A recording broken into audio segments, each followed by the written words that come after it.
க்ரூஸில் சாப்பிட போகலாமா? வாங்க போகலாம். ஆமாங்க.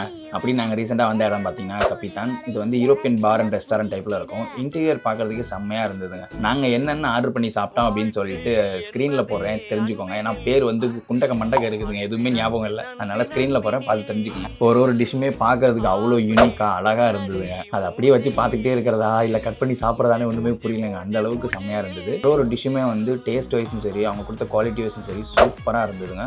குவாலிட்டி குவான்டிட்டி அடிச்சுக்க சான்ஸே இல்லைங்க, சூப்பராக இருந்துச்சு. இந்த மாதிரி நான் ஃபஸ்ட் டைம் சாப்பிட்றேங்க. என்னை இன்வைட் பண்ணி போன அந்த அக்காவுக்கு தான் ரொம்ப நன்றி சொல்லணும். நீங்கள் இந்த மாதிரி போயிருக்கீங்க, சாப்பிட்ருக்கீங்கன்னா உங்களோட தாட்ஸை வந்து கமெண்ட் பண்ணுங்கள். கடைசியாக நாங்கள் என்ன ஆர்டர் பண்ணியிருந்தோன்னு பார்த்தீங்கன்னா பிரஞ்ச் செட்டு தாங்க ஆர்டர் பண்ணியிருந்தோம். அதில் வந்து உங்களுக்கு வந்து கோதுமை தோசை மாதிரி வந்துருக்கு. அதோடு சேர்த்து உங்களுக்கு 6 விதமான சைடிஸ் வந்துடுதுங்க. அதை நீங்கள் வந்து அப்ளை பண்ணி சாப்பிட்டீங்கன்னா பிளாஸ்ட்டுங்க.